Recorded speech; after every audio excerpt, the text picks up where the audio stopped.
Ce programme vous est présenté par la région Grand Est. 24 heures en Alsace vous est présenté par le Crédit Mutuel. Une banque qui appartient à ses clients, ça change tout.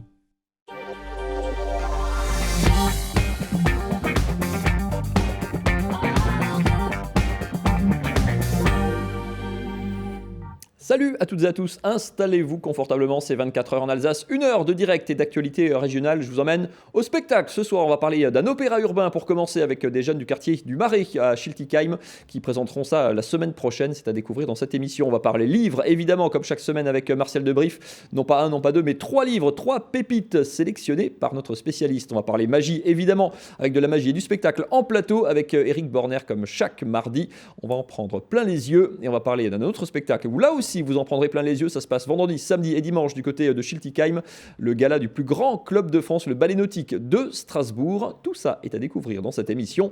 Mais on commence, bien sûr, comme chaque soir, par les infos. Le JT est présenté par Cécile Motz.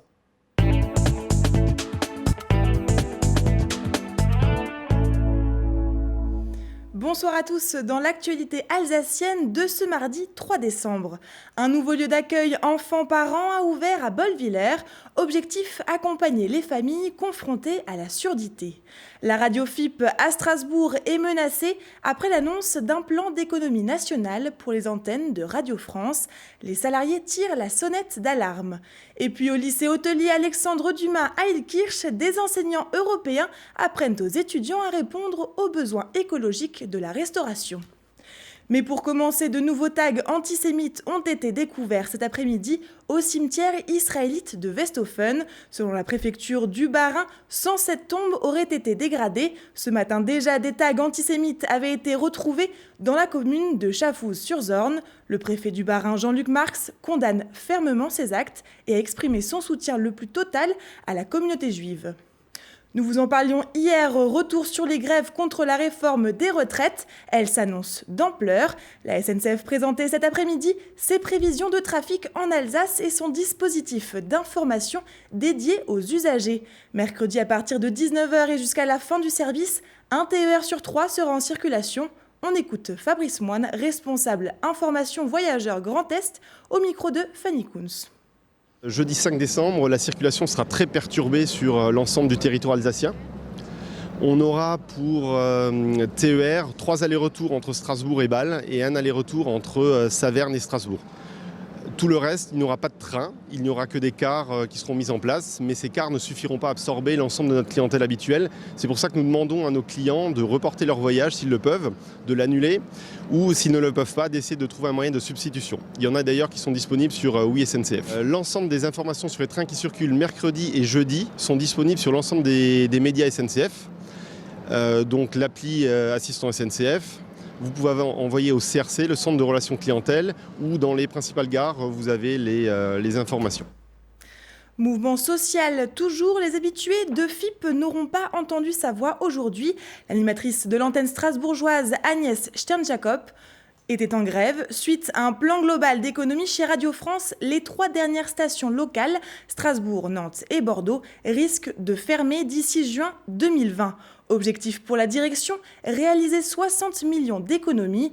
Agnès Stern-Jacob déplore ce choix impactant la diffusion des informations culturelles locales et menaçant les emplois à Strasbourg. Elle s'est exprimée au micro de Fanny Kunz. Dans le projet d'origine, il y a 2 ans, donc initié par le PDG Monsieur Mathieu Gallet, il s'agissait de faire en sorte que chaque chaîne de Radio France ait une entité bien précise. Donc la culture pour France Culture, la musique classique pour France Musique, la musique au sens large pour FIP, etc. Et dans la foulée, ils ont jugé bon de fermer les locales de FIP, les 3 rescapés, donc Nantes, Bordeaux et Strasbourg, de façon à ce que FIP, avec une animation nationale recentralisée à Paris, parle de la musique sur la musique. Voilà, donc il n'était plus question d'information culturelle locale à FIP. Donc on s'est un petit peu insurgé, même beaucoup insurgé contre cette décision. Et 2 ans après le départ de Mathieu Gallet et l'arrivée de Sybille Veil, le nouveau projet, un petit peu transformé, est revenu sur la table, en s'incrustant dans ce projet global de grandes réformes, enfin en tout cas de restrictions à Radio France. A noter qu'un comité de soutien s'est formé pour le maintien de FIP à Strasbourg. Une partie de la population souhaite que la station continue sa diffusion, tout comme de nombreuses personnalités politiques locales. Un lieu d'accueil enfants-parents d'un nouveau genre a ouvert ses portes en septembre dernier au centre socio-culturel Bolvillers. La particularité de Partage et Signe, accueillir les familles confrontées à la surdité. Marine Zis est allée à leur rencontre. Ouais, on peut faire chill. Oublie pas de souffler. Dinettes, pâte à modeler, poupées, il y a de quoi en rendre heureux plus d'un dans ce lieu d'accueil enfants-parents. Je m'amuse. En plus d'être un espace de jeu pour les petits, c'est aussi un lieu d'échange et de rencontre pour les parents, comme il y en a peu. C'est comme un parc à l'extérieur, mais qu'on a aménagé à l'intérieur. Et effectivement, on favorise les rencontres par ce lieu. Et on espère effectivement que les parents entendants d'enfants sourds rencontrent des parents sourds pour avoir une image en fait de ce qu'est une personne sourde. On n'a pas d'image en fait de représentation de comment ils peuvent vivre, de ce qu'ils peuvent vivre, de comment ils peuvent communiquer. Mélanie Barassi est à l'initiative de ce projet. Elle connaît la langue des signes française et peut donc permettre la communication entre les familles. C'est la première fois que je viens, mais je trouve que c'est super. Pour ma fille, c'est une bonne découverte. Elle rencontre d'autres enfants, des enfants sourds, des enfants entendants, des parents sourds ou entendants, chacun avec leurs particularités. Et c'est très très riche pour nous. Ça donne une nouvelle compréhension des situations. On peut échanger, on peut se rencontrer, on peut discuter, voilà, communiquer dans toutes les langues. De toute façon, on a toujours recherché ça depuis que notre fille est née, parce qu'on voulait qu'elle rencontre des gens de manière générale, sans aucune catégorisation. Elle découvre, je pense que là, elle se rend compte qu'il y a des gens qui ne parlent pas de la même façon que les autres. Et donc, je pense que petit à petit, elle va découvrir cette façon de parler. Si ce projet a pu voir le jour, c'est notamment grâce à la MJC de Bolvillers, qui est devenue centre social cette année. Il a été défendu par beaucoup de personnes et parce qu'il répondait vraiment à un besoin sur ce territoire. L'objectif de notre maison, c'est d'amener tous les individus et tous les citoyens à créer des liens et à s'entraider. On est là à un moment donné pour les accompagner, mais le plus beau cadeau, c'est de les voir se construire eux-mêmes, s'entraider, être ensemble, sortir ensemble, se soutenir. Pour faciliter les échanges entre familles concernées ou non par la surdité, le lieu devrait prochainement être équipé de panneaux avec des symboles de la langue des signes française. Ils sont irlandais, anglais, islandais et français. Leur but, sensibiliser les étudiants au développement durable. À Elkirch, au lycée hôtelier Alexandre Dumas, des professeurs européens se mobilisent pour promouvoir l'alimentation locale et responsable. Reportage de Camille Roland.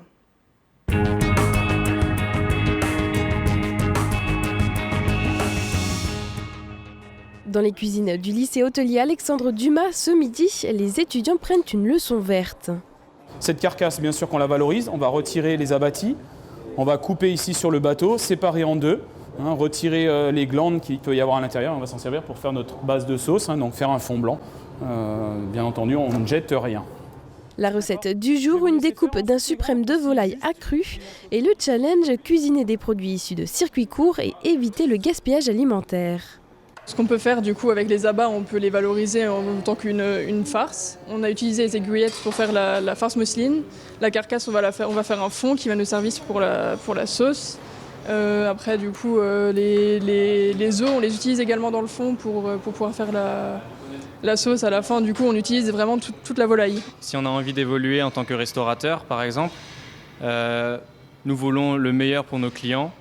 Du coup, il est très très important de connaître les produits et l'origine de nos produits. Alors je l'ai choisi en allant au marché tous les samedis. J'essaye de favoriser les agriculteurs et les éleveurs locaux. Ici, les pommes de terre et la volaille sont originaires de Schittigheim. Chaque année, le lycée augmente de 5% ses achats en viande et légumes locaux. Alors que le métier de restaurateur est en perpétuelle évolution, les professeurs tentent de s'adapter aux tendances pour former les jeunes. L'enjeu aujourd'hui, les sensibiliser au développement durable. Et leur chef du jour est bien au fait des techniques indispensables à leur avenir professionnel. Ça, c'est vraiment une technique culinaire à part entière, la découpe à cru. Donc, c'est de limiter en fait un maximum de chair sur la carcasse, mais c'est leur montrer surtout que cette carcasse, on peut la valoriser et que même s'il y a des abattis à l'intérieur, si on prenait une volaille filée, ces abattis, on va pouvoir les valoriser aussi. Donc, finalement, la perte, elle est pratiquement minime. Et à partir d'une carcasse de volaille, comme ça, on peut réaliser 1 litre, 1,5 litre de fond de sauce qui vont vous permettre de servir peut-être 50 clients. Nos jeunes, on doit les sensibiliser à ça et en tant que futur manager, pour moi, c'est vraiment fondamental d'avoir cette démarche-là, de limiter l'empreinte carbone. Alors on ne peut pas toujours, bien sûr, mais dans la mesure du possible. Et je pense qu'il y a une grosse prise de conscience des chefs aujourd'hui. Et notre travail d'enseignant, c'est aussi de former ces jeunes-là et d'avoir cet état d'esprit surtout. Depuis 2 ans, le lycée hôtelier travaille sur l'enjeu environnemental dans l'hôtellerie et la restauration, dans le cadre d'un projet Erasmus intitulé Food for Thought, en français, manger en conscience. L'enjeu de ce dispositif, répondre aux besoins écologiques de la restauration et dispenser un enseignement responsable aux élèves. Un projet européen en collaboration avec 4 pays, l'Irlande du Nord, l'Angleterre, la République d'Irlande et l'Islande. L'objectif de ce cours, c'est de permettre à nos élèves, nos étudiants, qui seront des futurs managers, qui dirigeront des restaurants, qui peut-être pour certains seront formateurs ou professeurs de cuisine, d'être sensibilisés à cette question et d'inclure la dimension du développement durable dans leurs pratiques. Cela nous a aussi permis d'échanger des pratiques pédagogiques, de créer ensemble des cours européens, d'harmoniser nos créations de cours. Au total, 6 thématiques sont abordées, une pour chaque pays. Ainsi, le lycée Alexandre Dumas a traité la question du gaspillage alimentaire et l'Irlande, celle d'améliorer une destination touristique par rapport au développement durable. La nourriture locale, c'est important, quel que soit l'endroit dans le monde, c'est un vrai attrait touristique. Les gens veulent tester, goûter, découvrir ces produits locaux, ils veulent s'assurer qu'ils soient bons pour l'environnement. Encore en phase d'expérimentation auprès des élèves jusqu'en août 2020, un site internet permettra de partager les ressources pédagogiques auprès des enseignants et élèves européens. Et on termine ce journal avec l'image du jour, elle est signée Oliviane.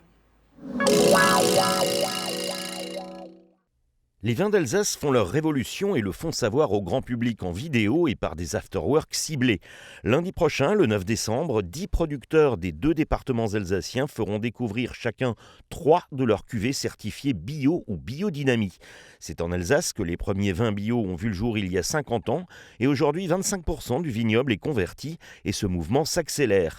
Cela se passera à partir de 19h à l'Eden Galerie, rue des Aveugles à Strasbourg et ça promet d'être festif avec des animations, jeux, DJ, un buffet gastronomique à volonté et bien sûr des vins offerts à la dégustation. Attention, l'inscription préalable est obligatoire sur Yourplan. Merci beaucoup Cécile pour ce JT, on vous retrouve demain, même endroit, même heure pour les actus. Je vous libère, on va accueillir tous les invités de la deuxième partie de cette émission avec, on va parler date synchro avec Nathalie Herman, avec Kamel Moussaoui, on va parler d'un spectacle à Schiltigheim également, Martial Debrief évidemment comme chaque mardi avec sa pile de livres et Eric Borner qui va officier juste après la météo. Venez vous installer Eric. Je vous installe directement à ma gauche. On va démarrer avec vous dans un instant, tout ça est juste après la météo de Célia. La météo vous est présentée par France Solar, votre coach régional en économie d'énergie.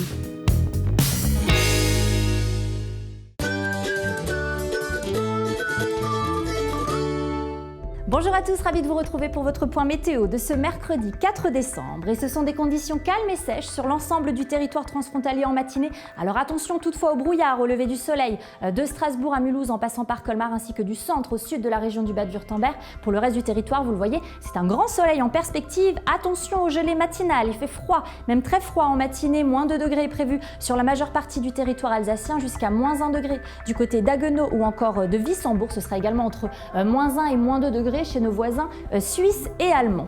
Toujours un joli soleil sans nuages, comme vous pouvez l'apercevoir en ce mercredi après-midi, quelques petits nuages bas qui traverseront le ciel sur le Haut-Rhin ou encore du côté d'Offenbourg, mais rien de bien méchant. Par contre, il fait toujours frais, des températures d'hiver. En après-midi, 3 degrés prévus du côté de Saverne, de Strasbourg ou encore de Mulhouse. 2 degrés, ce sera la minimale du côté de Colmar. 4 degrés, la maximale, ce sera pour Wissembourg. On jette maintenant un coup d'œil, comme toujours, sur vos prévisions de jeudi et c'est toujours de très belles conditions avec des températures qui grimpent, un joli soleil, 6 à 7 degrés prévus en Alsace, entre 5 et 7 degrés dans la région du Bade-Wurtemberg et 7 degrés également si vous êtes du côté de Bâle.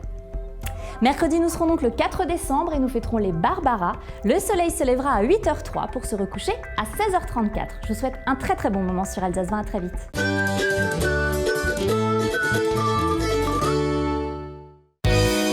Retrouvez France Solar, votre coach régional en économie d'énergie, sur www.france-solar.fr.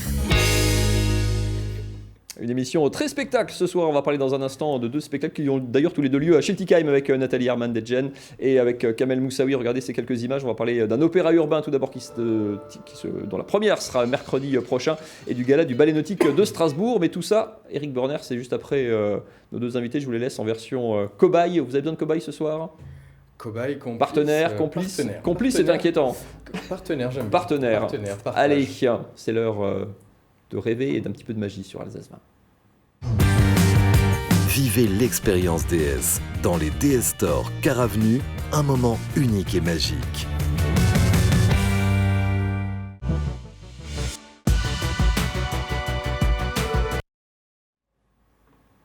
Ou pas. Allez, c'est pas grave. Petit souci de générique, mais c'est bien à vous, Eric. À quoi on joue ce soir ? On est en direct, c'est la preuve. C'est très bien. Par l'absurde. Et écoutez, je vous ai emmené un jeu de cartes très particulier. On va le faire ensemble. Pour une fois, c'est pas moi qui vais être le magicien. Vous allez être la magicienne et le magicien d'un soir. Le jeu de cartes, toutes les partenaires sont réellement différentes les unes des autres. On va le mélanger un tout petit peu, simplement pour être sûr que rien n'est préparé en amont. Et je vais vous demander de choisir une carte au hasard. Mettez votre index dessus, n'importe laquelle. Sauf celle-ci. Mais on peut la conserver. Qu'est-ce qu'on fait ? On la garde ou on la change ? On la garde. Prenez la carte, je vous en prie. Ne me la montrez pas, regardez-la bien, mémorisez-la bien. Vous l'avez vue, mémorisez. Et je vais vous demander de la glisser dans le jeu où vous voulez, mais ne l'enfoncez que jusqu'à sa moitié. Pourquoi ? Simplement parce que ça va me permettre de vous la montrer, de la montrer également à nos téléspectateurs, nos téléspectatrices, pour qu'elles puissent suivre cette carte à l'intérieur du jeu. J'ai eu la chance de voir ce numéro de magie lors d'une partie de poker au casino. Le magicien était venu, ou le joueur de poker plutôt était venu, avait mélangé les cartes les unes dans les autres, puis finalement, c'est pas moi qui vais la retrouver. Comme je vous l'ai dit précédemment, réellement, c'est vous qui allez retrouver votre carte. Oui. Est-ce que la carte que vous aviez choisie était par hasard un joker ? Non. Bah, c'est embêtant, parce qu'on est en direct. On a mal lancé le jingle et que je sais maintenant que ce n'est pas le joker. Mais c'est pas grave. Je vais remélanger un tout petit peu pour être sûr. Et ensemble, on est 4 autour de cette table.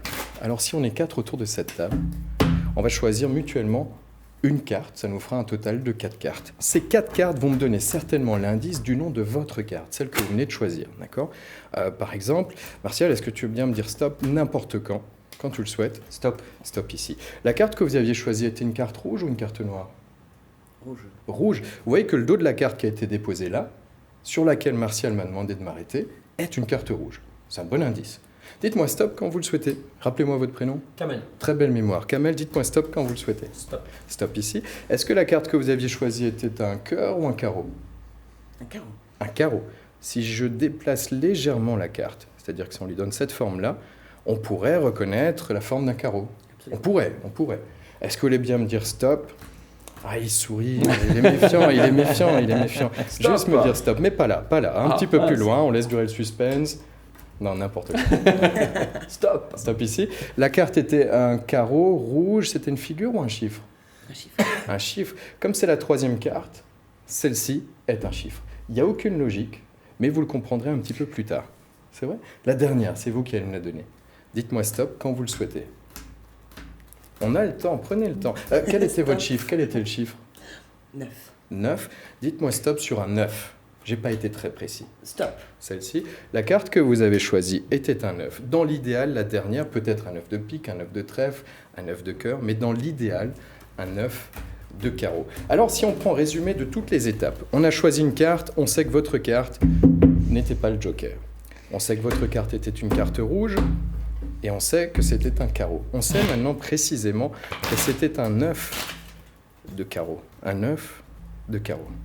Ce qui serait très étrange, c'est de récupérer votre carte à vue, d'enlever le maquillage du joker qui symbolise finalement toutes les cartes, et de voir petit à petit notre 9 de carreau.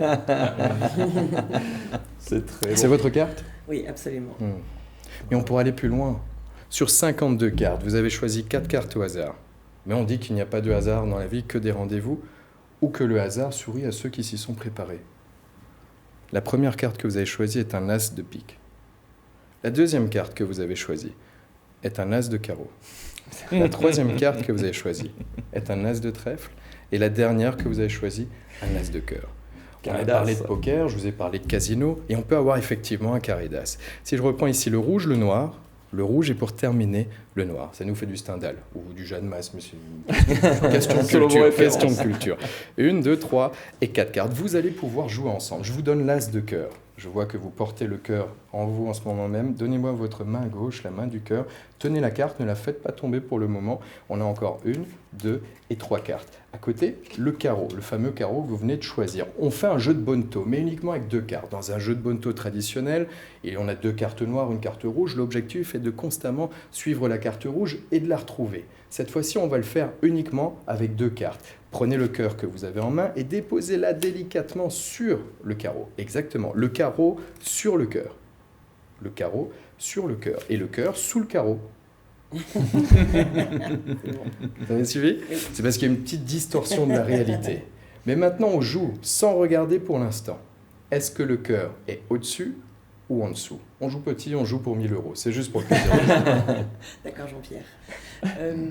Au-dessus ? Au-dessus. Je vous le montre, ça va aider un tout petit peu. Vous l'avez vu ? Au-dessus ou en dessous ?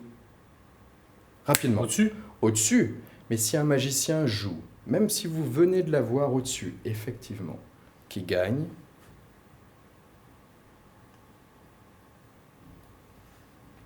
Vert. Ça me permet de trouver les 2 cartes rouges là. Vérifiez, je ne veux pas y toucher. Les 2 cartes noires ici. Mais ça, c'est normal.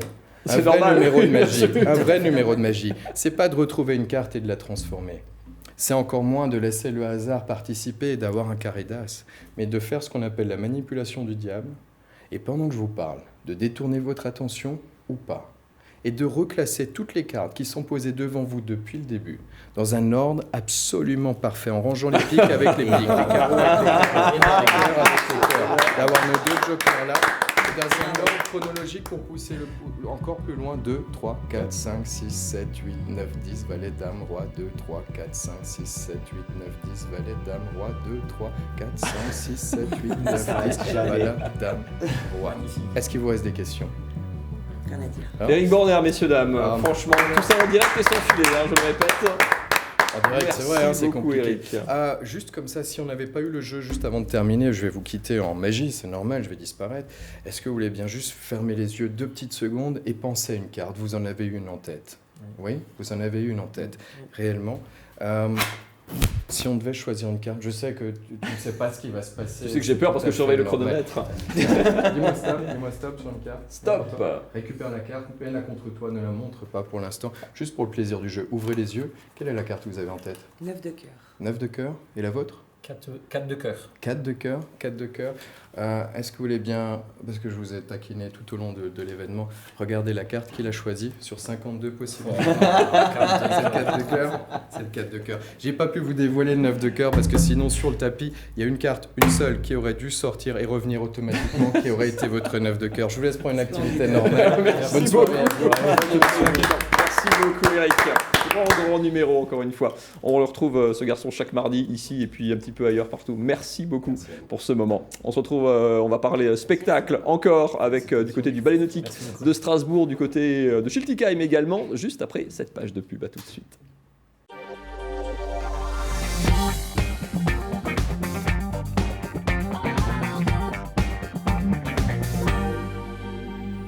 C'est un grand classique du sport strasbourgeois tous les ans. Au mois de décembre, c'est le gala du Ballet Nautique de Strasbourg. On en parle avec Nathalie Hermann-Tétienne. Bonsoir. Bonsoir.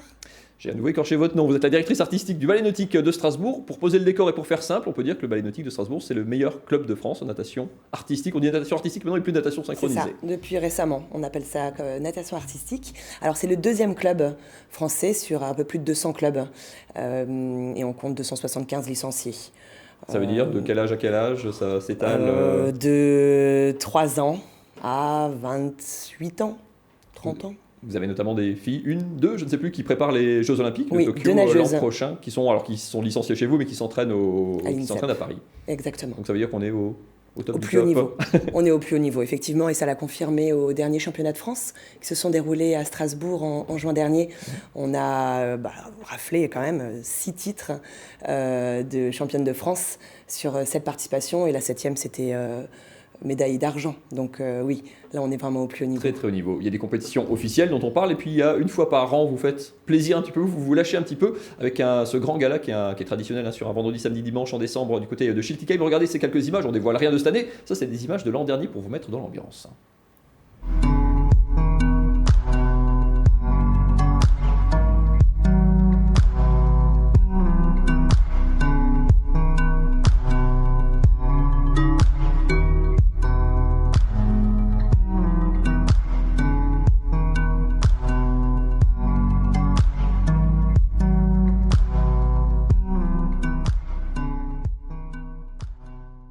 Comme celui-là, tout le club se mobilise. Là, il y a vraiment tous les ballets, tous les âges, tous les niveaux qui se mélangent sur un spectacle comme celui-là. Oui, complètement.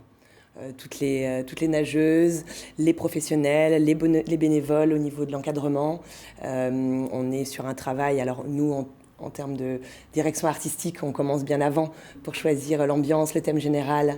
Mais ensuite, en septembre, vraiment, il y a les répétitions qui commencent et on est entre 80 et 100 heures de répétition entre septembre et novembre avec toutes les filles du club. Une centaine d'heures quand même. La natation artistique, donc sous sa nouvelle appellation, c'est évidemment comme toutes les disciplines artistiques, très, très codifié, il y a les passages objets. Là, sur un gala comme celui-là, on peut se lâcher complètement. On voit, il y a des décors, on est dans le noir, il y a de l'éclairage, on met des flambeaux dans l'eau, tout ça. Évidemment, en compétition, c'est hors de question. Là, il y a vraiment, c'est ludique, c'est plus ludique pour les filles, pour vous aussi comme directrice artistique. Oui, complètement. C'est la mise en lumière, en fait. Déjà, il y a Xavier Martaillan qui nous met en lumière le spectacle et les filles sont magnifiées, leur chorégraphie, elles laissent libre cours à leur créativité artistique. Pour les plus anciennes et les plus jeunes, c'est vraiment des étoiles dans les yeux pendant 4 représentations. Qui n'a jamais rêvé, comme petite fille, d'être sous les feux comme ça, des projecteurs, le temps d'un spectacle. Et alors, votre exigence d'entraîneur là-dedans, on peut en parler ? Est-ce qu'elle est la même sur un spectacle comme ça ou on se lâche pour toi un petit peu ? Maintenant, je ne fais plus que des spectacles personnellement. Et oui, j'ai une grande exigence parce que je suis quelqu'un d'exigeant. Après... les filles, le niveau augmente dans le club, on le sent. Travailler avec des filles qui ont du niveau, c'est vraiment très agréable parce qu'elles comprennent exactement là où on veut en venir. Et maintenant, ça fait 12 ans que j'ai cette direction artistique avec Guénaëlle. Donc, on est rodés aussi, elles nous font confiance. Elles savent qu'au final, si on les entraîne autant, qu'on les cadre autant, c'est pour le public en fait, c'est pour arriver à la perfection au niveau du public et qu'ils en aient pas pour leur argent, mais au niveau du résultat, quoi, que le résultat soit sublime. Soit à la hauteur. À la hauteur, oui. Qu'est-ce que vous faites ? Beaucoup de choses se font en interne au club, du coup, j'imagine, dans les décors, dans la musique, dans le choix des musiques, tout ça, on fait participer les nageuses, les parents, les bénévoles, tout ça. Les nageuses, on leur laisse la partie dans l'eau, c'est déjà pas mal. Et les parents, effectivement, les bénévoles. Alors, sans eux, on n'arriverait pas à ce résultat, que ce soit les décors, que ce soit tout le travail en amont, la buvette, l'organisation, l'accueil du public, le placement des gens. Il y a un travail considérable et à côté de ça, il y a des moyens techniques, aussi financiers, qui ont été mis en place depuis plusieurs années pour en arriver à un spectacle qui devient professionnel. Ouais, tout à fait. Très haut. On rappelle et on peut voir l'affiche. Le thème, c'est l'opéra cette année. Ouais. Ça se passe ce vendredi, samedi et dimanche. Vendredi soir, samedi, 2 représentations samedi, 17h et 20h30. Et dimanche à 17h. Prenez des places parce que si vous voulez être bien placé, prenez des places et venez tôt. Oui. Et venez léger parce qu'il fait chaud. Oui, absolument. Parce qu'il fait très chaud à la piscine. Ça, c'est pas marcher la buvette, c'est un vieux truc, on connaît. Merci beaucoup, Nathalie. Vous restez avec nous. Vous aimez les livres ? Oui. Oui, beaucoup. Martial, vous avez une petite sélection pour nous ? Ah bah j'ai du niveau. Super. Allez, on en parle juste après ça.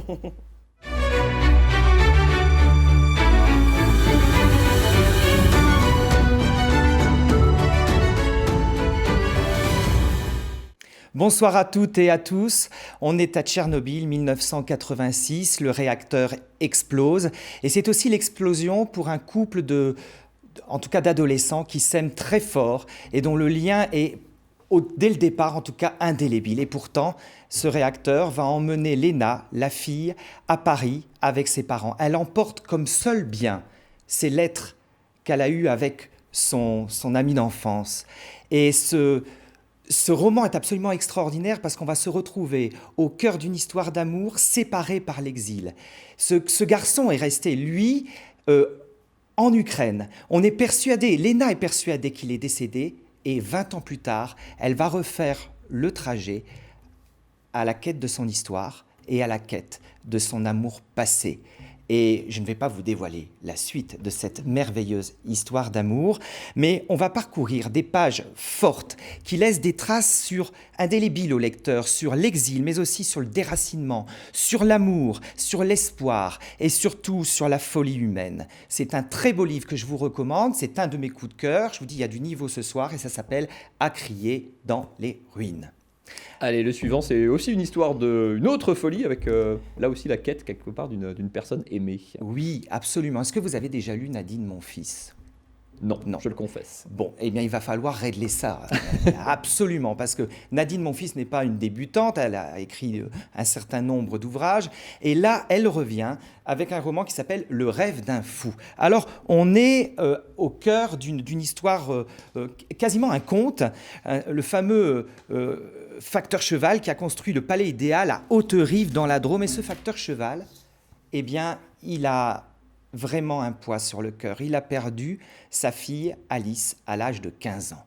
Et il va rencontrer un peintre sur sa route. Ce peintre, lui, a perdu aussi sa fille, mais sa fille qui ne veut plus lui parler. Et ils vont se lier d'amitié, d'une amitié très forte, très intense. C'est extrêmement bien écrit, on rentre complètement dans leur histoire. Et la deuxième fille, celle qui ne parle plus à son père, va commencer à reprendre contact avec le paternel, sauf que le paternel est décédé. Et c'est le facteur qui va récupérer ses lettres, qui va les ouvrir et qui va lui répondre. C'est un livre absolument délicieux, comme tous les livres de Nadine, mon fils. Vous allez retrouver une ode remarquable à la philosophie de la vie, et puis aussi cette empreinte qu'a Nadine, mon fils, dans l'ensemble de ses ouvrages, qui font de chacun d'eux vraiment une étoile qui vous illuminera votre instant de lecture. Allez, on reste dans le domaine des pierres et du sourire des anges. Ah oui, un très beau livre de Valérie Perrin. Un beau pavé quand même, qui vient de sortir en livre de poche. C'est un livre qui m'a fait penser à Odette Tout-le-Monde. Vous vous souvenez de Odette Tout-le-Monde, ce film qui est sorti maintenant il y a quelques années, une jeune femme qui adore un écrivain et qui est toute timide pour le faire dédicacer. Eh bien voilà. C'est de la même façon qu'on va rentrer dans cet ouvrage-là, dans un autre thème, bien entendu, et on est avec Violette Toussaint. Violette Toussaint, elle garde les cimetières, ça ne pouvait pas s'inventer. Et elle va recevoir des couples différents qui sont amenés là par leur émotion, leur âme, leur envie de découvrir des ancêtres, mais aussi quelquefois le moyen de mettre un pansement sur une déception. Et cet ouvrage, il est plein de mots simples, plein de sentiments. C'est vraiment un livre où, à chaque page, on en prend plein la figure, comme si vous étiez sur une plage et que vous aviez, à chaque moment de lecture, une vague qui allait venir vous envahir. Je ne peux pas vous en dire plus. Ruez-vous dans une librairie, allez acheter Changer l'eau des fleurs, et c'est de Valérie Perrin. Les critiques sont absolument extraordinaires. J'en ai parlé avec mes mots, d'autres l'ont fait, comme gros coup de cœur, un livre splendide et bouleversant, mon livre de l'année, une claque magistrale, et c'est de Bulldop. C'est un livre extraordinaire. Là, vous avez 3 perles, et 3 perles sur l'espoir, la vie, la mort, l'amitié, l'amour. Eh bien, merci beaucoup, Martial, pour cette sélection à s'offrir ou à offrir aux autres. Si vous cherchez des idées pour les fêtes, par exemple. Pour Noël. Ou pour Noël, exactement. Merci beaucoup, Martial. Vous restez bien sûr avec nous. On va parler d'un autre coup de cœur. C'est un spectacle qui sera présenté la semaine prochaine du côté de Schiltigheim. On va en parler avec Kamel Moussaoui. Bonsoir. Bonsoir. Vous êtes coordinateur enfance-jeunesse au centre socioculturel du Marais. Ce sont des jeunes du centre qui montent sur scène. C'est l'aboutissement d'un projet de 2 ans, un opéra urbain que vous allez présenter mercredi prochain. Ce sera le 11 décembre. Et alors, je raconte l'histoire. Je commence par la fin. C'est pas vous qui avez choisi la date. Ce sont les jeunes qui voulaient présenter ça le 11 décembre prochain. Le 11 décembre, évidemment, c'est le premier anniversaire de l'attentat de Strasbourg. Pourquoi ce choix ? Alors, c'est vrai que déjà, le thème, donc on va parler de la ségrégation. Donc, avec toute une histoire autour de l'histoire de Martin Luther King aux États-Unis. Donc les jeunes se sont imprégnés de cette histoire, mais aussi de la marche de 83. Et par rapport à ça, en fait, ils ont construit avec donc une compagnie qu'on a accueillie sur Strasbourg, qui s'appelle Le Second Souffle, avec donc Asdine Ben Youssef qui est le directeur artistique, Myriam Bourras qui est donc la chargée administrative, et Régis Dulas qui est donc danseur dans cette troupe. Et si vous voulez, quelque part, ça a été une bonne combinaison parce que ce programme associe à la fois donc la création artistique, mais aussi en fait l'apport éducatif et historique sur des phénomènes aujourd'hui qui traversent notre société. On va parler justement de la dimension éducative aussi, parce qu'il y a la Tout à partie fait. artistique et la partie éducative. On va déjà regarder en images, parce que Bien ils sûr. sont montés sur scène. Alors là, c'était en guise de première, de répétition générale. Regardez, on regarde un extrait et on en parle juste après.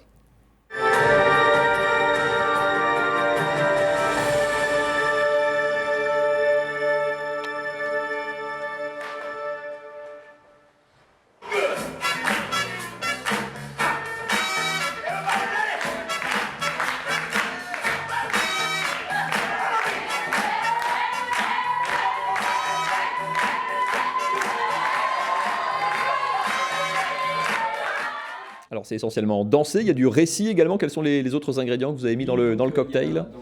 Dans cette pièce, donc il y a aussi du récit, il y a aussi du jeu de rôle.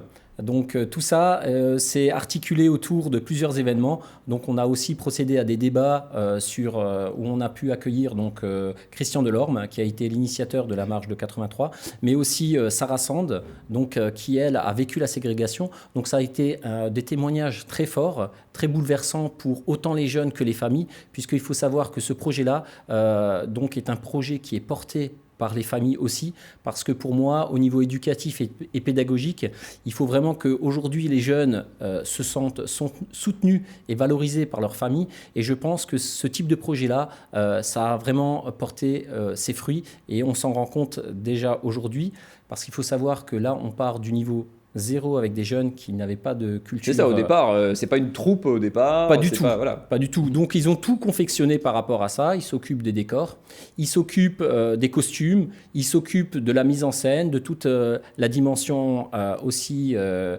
son et lumière. Donc pour moi, c'est un double enjeu dans ce programme-là. On a vu, pardon, je vous interromps, mais c'est vrai que sur la dimension professionnelle aussi, vous leur avez fait rencontrer à différentes étapes justement d'élaboration du spectacle. On va voir les images, il y a des rencontres avec des pros, notamment des métiers du son, de la lumière, de la mise en scène et autres. Il y a vraiment cette dimension de pré-professionnalisation, éventuellement pour mettre la puce à l'oreille de certains jeunes. C'est ça, et de leur permettre aussi d'avoir une ouverture en fait sur des métiers qui ne sont pas forcément très connus pour ces jeunes-là. Donc pour nous, c'était un double objectif. Du coup, donc, je remercie aussi le service culturel de la ville de Schiltigheim qui a pu donc, nous ouvrir les portes du Brassin avec mise à disposition aussi d'un technicien. Donc pour ça, je les remercie. Je remercie aussi parce qu'il faut savoir que cette résidence artistique est aussi arrivée par l'intermédiaire donc, de Madame Idiri, la sous-préfète, et qui a été aussi... Ça permet de faire se rencontrer aussi des jeunes avec l'ensemble des acteurs qu'il faut pour monter un... Parce que c'est long un projet de 2 ans pour des jeunes, ils sont disons quoi, de 11 à 18 ans. À 18 ans. Oui, c'est vrai que c'est très long. Alors, ça demande aussi un gros investissement de toute une équipe. Et d'ailleurs, je tenais à les remercier, l'ensemble de l'équipe, que ce soit de ma direction à tous mes collègues qui suivent ce projet-là, parce que ça veut dire aussi qu'à un certain moment, on a des stages une fois par semaine pendant les petites vacances scolaires. Donc là, les parents sont derrière pour avoir une régularité. Donc on commence à 10h du matin, on finit à 17h. Mais c'est vrai qu'après, entre les stages, ça demande que l'équipe se mobilise un dimanche sur 2, justement pour faire répéter et répéter et répéter et rentrer de plus en plus dans la perfection. Il y a aussi des timings à respecter. Donc c'est vrai que c'est une belle aventure humaine.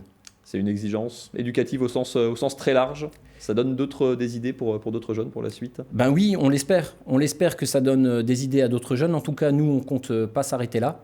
Parce qu'il faut savoir que les jeunes ont eux-mêmes confectionné donc, et ont créé toute la phase communication. Donc l'affiche, c'est eux qui l'ont travaillé avec un illustrateur. On va voir d'ailleurs, on va la passer. Ça se passe donc, ça s'appelle Héritage au pluriel. Hein. C'est ça. Ça se passe donc mercredi 11 décembre prochain à la salle du Brassin à Schiltigheim. Et on peut encore prendre des places, c'est pour tout le monde? On peut encore prendre des places, il reste des places. On va aussi ouvrir une caisse sur place si jamais ceux qui n'auront pas eu le temps de passer au centre socio-culturel pour réserver leur place. Voilà, en sachant qu'il nous reste, on a 263 places à combler.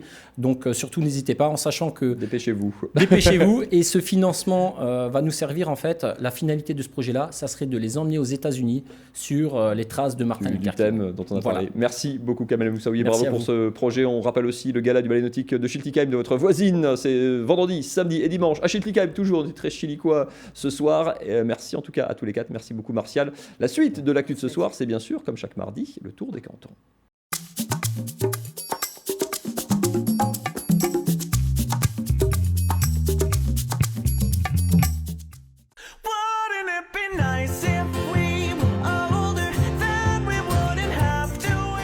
Une musique entraînante, des soignants souriants, même les personnes âgées sont mises à contribution. Pour faire face au manque de personnel dans les EHPAD, à Mutzig cet été, on avait fait le choix des réseaux sociaux. Si tous les établissements ne sont pas contraints de passer des annonces sur Facebook, dans le Bas-Rhin, les difficultés de recrutement se font sentir. À Ilsenheim, trouver du personnel pour assurer les remplacements devient de plus en plus difficile. On a quand même régulièrement des difficultés pour recruter, je pense par manque de vocation sur ces métiers. J'ai le sentiment que la communication un petit peu désastreuse autour des EHPAD l'année passée n'a pas aidé les choses. Ça met un petit peu les vocations en berne et aujourd'hui on en sent un petit peu les effets.